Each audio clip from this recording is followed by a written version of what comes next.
Wilson, we're heading into the reserve near the Little Missouri Forest, over. Come jump forward, Simba One. Keep your eyes open and drive carefully. You should see lots of animals. All right, well, you heard the warden. Go ahead and keep your eyes open for any animals that you might see hiding in the underbrush or amongst the trees. And again, we do ask that you stay seated at all times. Keep those young children seated on your laps. Please do not stand them up on the seats or on your laps.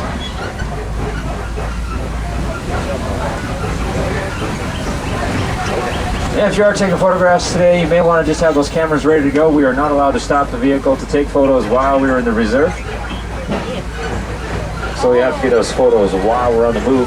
On the left side here, you're going to see a large watering hole. This watering hole is very important to the lives of the animals that live here in the reserve. And if you look real close, you'll actually see a black rhino lying down right there. And black rhinos are very endangered. There's only about 3,600 left in the wild.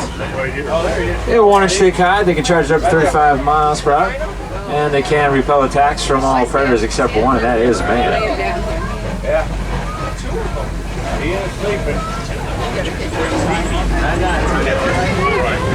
Several 100,000 black rhinos have been killed over the last several decades. And the reserve is doing everything they can to try and prevent the extinction of that. And on the right side, you're going to see some orangish-brown animals with white stripes hiding in the underbrush. Those are bongos. Bongos are also known as ghosts of the forest because they are rarely seen in the daytime. Most ones are swept backwards, allows them to get through the underbrush a lot easier. Well, today we're going to be heading over to the Safaris River, and then from there we'll take a turn northwards. We'll follow the river up to the savannah. We'll be up on the savannah for the remainder of our 2 weeks. Over on the left side, large black and white bird you see there, that is actually a saddle-billed stork. Saddle-billed storks get their name from the saddle-like shape on their bill, which is that yellow part that you see there.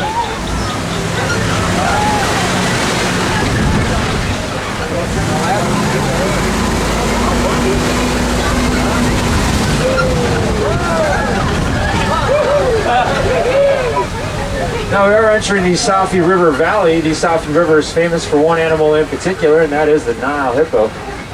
The Nile hippos are very large. They'll actually get up to about 5,000 pounds. If you don't see any over on the right side there, not to worry. You'll probably see some Nile hippos on the left side as we come across the river here. Nile hippos will spend most of their time in the water, and they need to do so to keep themselves cool. They actually will leave the water at night to find food. They'll travel upwards of a mile or so to find food. They'll eat about 150 pounds of vegetation every night. Those hippos over there on the left side may look like they are floating or swimming, but they're actually walking along the shallow river bottoms. And those large white birds that you see there, those are pink-backed pelicans. And they'll work together to herd small fish in shallow areas where they can feed on them.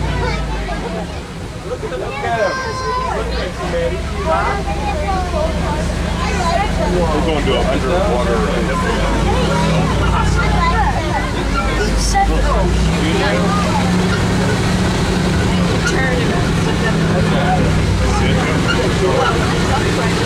Yeah, I was across this rickety old bridge. Just be on the lookout for any Nile crocodiles that you might see. Nile crocodiles are larger and more aggressive than the American alligator. They get up to about 20 feet in length. And if you see them with their mouths open, that is actually how they regulate their body temperature. And they are cold-blooded. They will spend most of their time on the bank sand shores of the river sunning themselves.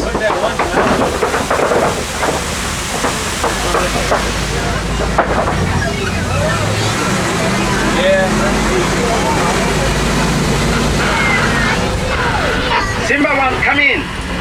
Warden, this is Simba One, over. Just wanted to let you know that my ground patrol has seen a lot of elephant activity near the red clay pit. You definitely want to check out that area. All right, we'll definitely head over there. Folks, we're heading out of the Missouri Forest here, out onto the savannah. The savannah is actually a completely different ecosystem than the Missouri Forest. It has its own unique animals that we'll talk about once we see them. Over here on the right side, there's a very unique tree. This is actually a baobab tree, also known as an upside-down tree. We will get leaves about 3 months out of the year, usually during the rainy season. And those trees can get upwards of about 2,000 years old. Straight ahead of us is the Serengeti grassland system. This is also one of my favorite views of the entire reserve. The savanna actually spreads out for hundreds of miles in all directions in East Africa. And it is like a migrating superhighway for those animals like the white-bearded wildebeest and zebras. There's a lot of animals that live here year-round, though, including antelopes, lions, elephants, and giraffes. It's all part of that wild Africa that we were working real hard to try and save.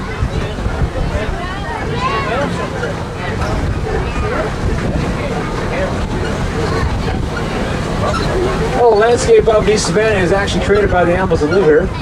The elephants will come by and act like bulldozers, knocking the trees over to get the leaves. The giraffes will actually trim up the undersides of the trees, allowing more light to come through. And the antelopes and gazelles will come by and mow down and trim up the remaining grass. It's all part of a really good example of how a natural balance system can provide enough food for all the animals that live here. They're walking over to the... And straight ahead of us, actually, we're going to see some sable antelopes. There are some giraffes way over on the right side there. And we'll be heading over there in just a little bit. Look, that one's running.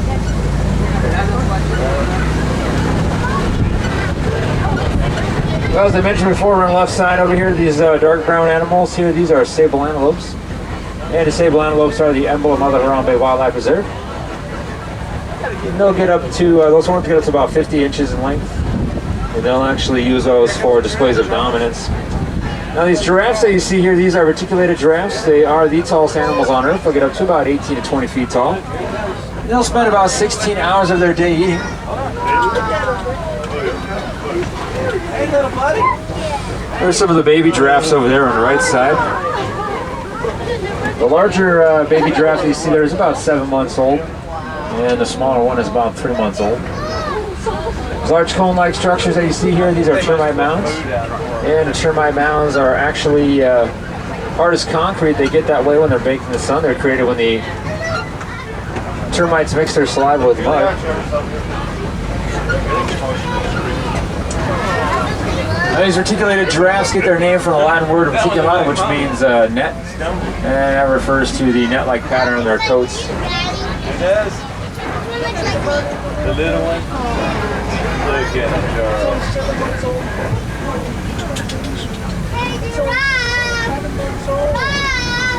Oh, I do need everybody to stay seated for me at all times, guys. One's crossing the road.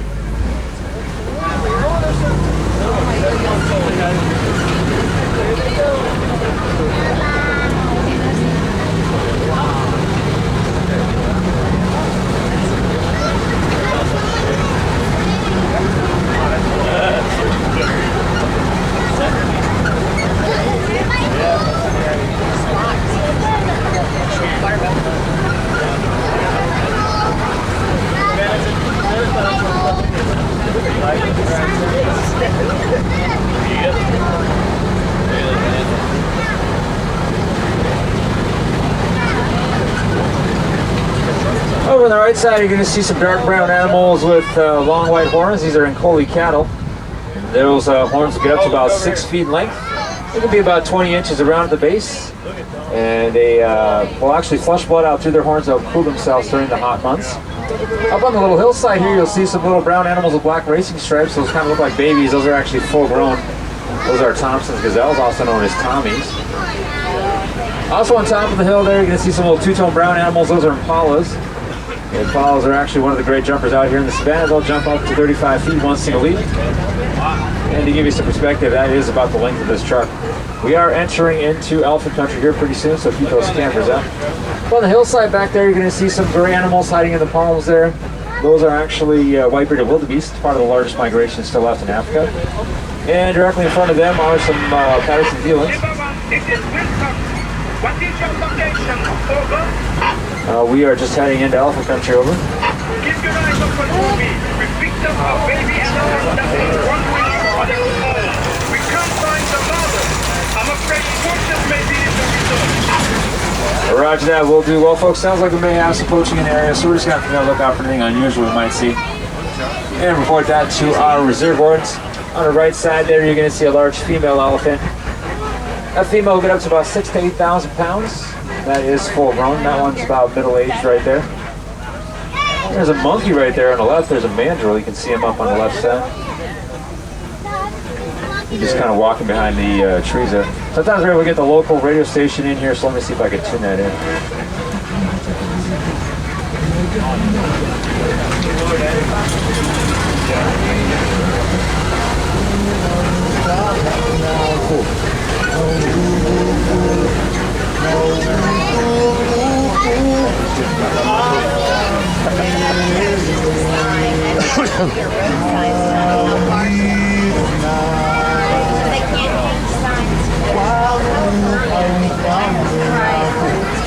Well, folks, looks like that road is closed back there, so we're going to take a little bit of a detour here. I'm going to have to ask you folks to go ahead and stay seated for me. Hold on, little ones, go across the fingers. This bridge has not seen a lot of repair recently.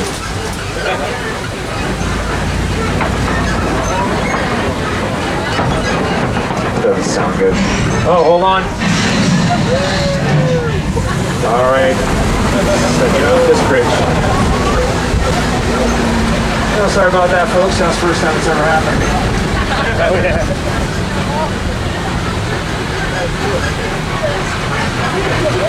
Well, must be getting pretty close to the herd. Looks like quite a bit of activity here. And we can see all these tusk marks and footprints in the red clay.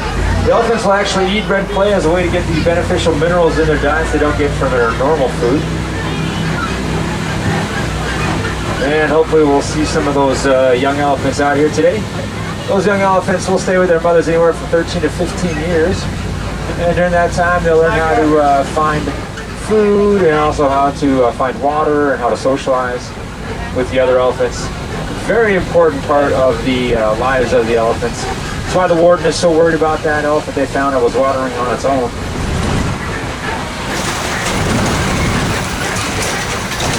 Now, some of the elephants that we'll see out here, you might see some with collars around their necks.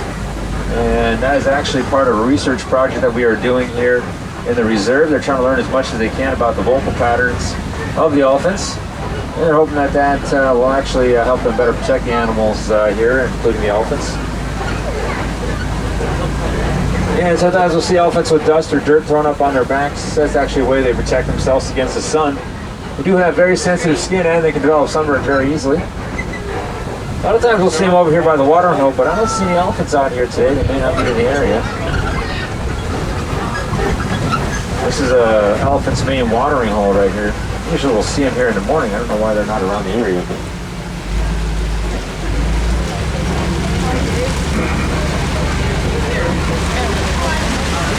Over on the left side are some greater flamingos. And greater flamingos are the lightest of the pink flamingo family. They get that pink coloring from the beta-carotene in their diet, which consists mainly of brine shrimp and other small water creatures. And if you actually look really close, you'll probably see some little fuzzy gray ones. Those are actually little babies, only a couple of weeks old. And they will get their pink coloring over time.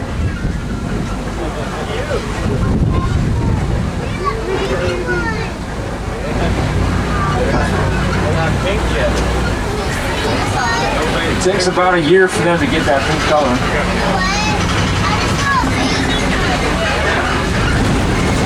Just around the corner, there's quite a few animals here. This is actually one of my favorite animals, the zebras here. These are Grant zebras. The Grant zebras are a black animal with black and white stripes. There's also some ostrich out there. And those brownish animals that you see there, those are bonteboks. They are an animal that was almost hunted to extinction back in the 19th century, but they're making a strong comeback now. There's some ostrich eggs over on the right side. And like I mentioned before, there are some ostrich over there on the left.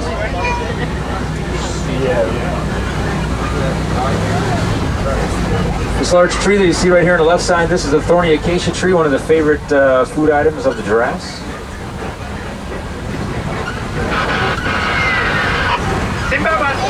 I see you at the junction. I suggest you go west. It will be worth it. All right, roger that, will do. Well, folks, we're going to head west here and see if we can find what the warden wants us to look at. If you look way back there, you'll see some cheetahs back in the tree row. You can see them back there at first, but you can kind of see them poking their heads up back there. Yeah, what I mean. The cheetahs are actually one of the fastest land mammals. They'll travel at speeds of 60 to 70 miles per hour. They can do that for about a quarter of a mile or so. They are daytime hunters, which is unusual for a member of the large cat family. Let's see what's over here. Oh, there's a lion up on top of the rocks. You can see him lying down up there. You can see his mane. You kind of see his mane blowing in the wind there. Oh, there's a female lion way up on top of the rocks. That's what the warden probably wanted us to see. Those lions will sleep about 18 to 20 hours of the day. On the right side over there, you're going to see some scimitar horned oryx, those white animals with the brownish necks. We'll see those a little bit better later on. Now the female lion will do most of the hunting for the prize. She'll get up to about 400 pounds. The males will get up to about 550 pounds. Now look at the rock. See the rock? See it up on that rock? See right You there? can see the female up on top real well. Look right there, that rock.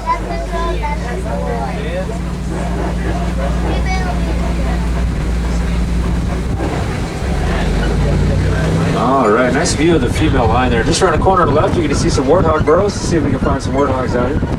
The warthogs are the largest burrowing mammals in all of Africa. Can't see any out here right now, though. They might be hiding in their burrows. They'll actually back themselves down into their burrows as a way of protecting themselves from the occasional lion attack. There's those oryx over here on the right side. Now, those scimitar horned oryx are actually one of the great examples of how reintroducing an animal to the wild can help an endangered species. They have been reintroduced to many areas and are now thriving.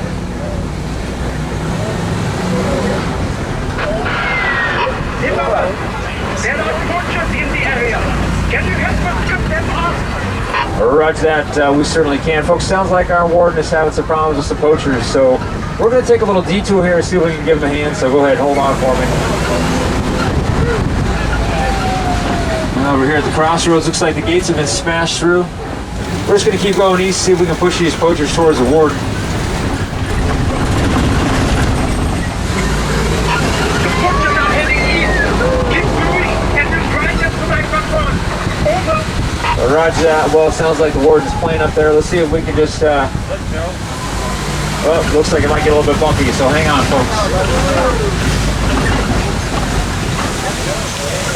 I don't like the look of this though. I sure don't like the sound of that. Hold on, folks.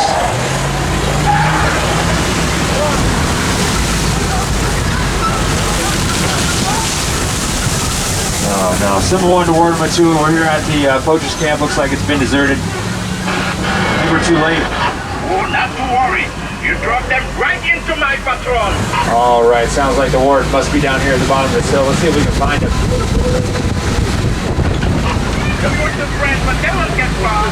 It's okay, there's no man ahead of us. Thanks to you, they are now both safe. I'll stop this on everyone. Roger that. Looks like the poacher's jeep there. I have to go. I have to get this baby elephant back to his father. Well, Sal Wilson, I'll talk with you later on. And Asante San, everybody, thanks for helping us. Oh, with those poachers. I couldn't have done without you. It's a little bit too dangerous for us to continue on with our safari, though. We're a little bit off track, so I'm going to drop you out for the warden's post. And for there's just a short walk back to Harambe Village. And on the way back to Harambe, we definitely recommend stopping by the Green County Forest Exploration Trail. You see a lot of great animals out there you're not going to see on safari, including the lowland gorillas.